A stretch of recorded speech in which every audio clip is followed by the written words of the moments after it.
Welcome to one of the most revised and least described races in all of D&D, Yugoloths. If you've seen the Chaos of Demons or the Order of Devils, you know that the flawed alignment system demands a more neutral evil. In the Advanced Dungeons & Dragons book, Link in the Faces of Evil, they're described as having been shat out near the river Styx by ugly skinny horse people. But in 5e, their story is a bit different. A little coven of Hades' ugliest grandmas realized they were neighbors to yet another plane with layers. They took a field trip to 4 empty volcanoes in a place called Gehenna, and found an ancient copy of the Spore creature creator. Asmodeus gave them seed money and asked for a catalog of the creatures they made so he could use them as models in his war game. The nighttime grandmas labored away and filled the 4-layer delight with their own creations.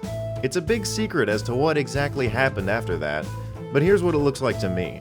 They filled up 4 books with the names of their creations and ran out of paper because they snuck in some devil names too.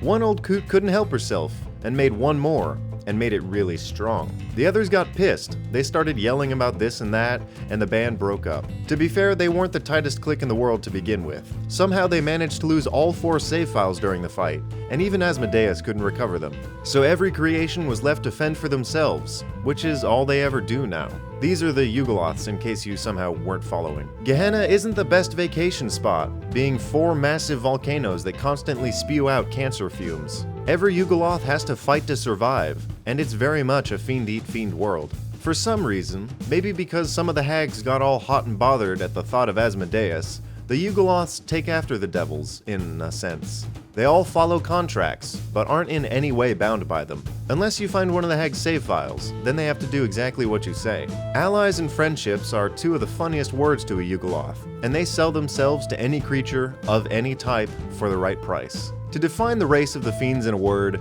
greed. They work for wealth and power, plain and simple. Each one of the nasty things has a specialty, but they're all damn good at winning wars. Let's start with the king of the hill, the general of Gehenna. The hags forgot to write his name down, so he'll never have responsibilities. The general has never been seen by anyone he didn't want to see, which sounds like an amazing way to live. Because of his super secret tree fort, no one knows how powerful he's gotten. If he's anything like a long-lived player character, he's as powerful as a god. Based on his nature, he's probably an Ultraloth. Ultraloths are gray aliens that are all crime bosses, who walk around with a bunch of other Yugoloths. When these fiends die outside of their plane, they turn into mustard and reform back at home. If you kill them at home, they turn into a corpse. And Ultraloths are very good at threatening their weaker fiends. So they take up contracts, nor just march into rich areas, and summon armies of their underlings. The 2 types of chumps they bully around the most are Mesoloths and Yugoloths. Mesoloths are freaky-looking bug people with 4 arms, each of them equally capable of killing you. These guys demand the least, partially because they're less equipped than the others, but also because they really like killing. Basically, just picture the bug dude from Rick and Morty.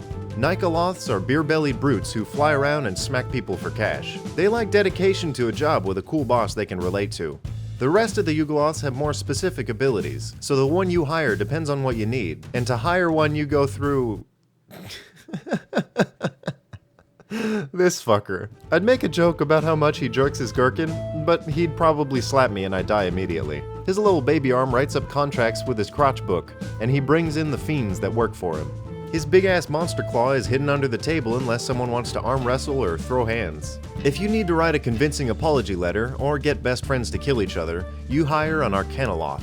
They have a knack for convincing anyone of anything, in any language, and they like to learn. If you've got a treasure vault with the Coca-Cola recipe, MK Ultra data, and a picture of SpongeBob at the Christmas party, you hire a Canoloth. These lazy slobs like to take long naps guarding things until an intruder shows up. They give the intruder a big ol' lick, and do whatever you told them to do after they lick the thing. If you have a job you need done so poorly that everyone within a mile radius dies, you hire this ugly fuck-ass. It looks as bad as a Modrone, but for different reasons. They're good at killing a small group of people in a circle around them, if you can guess how they do that.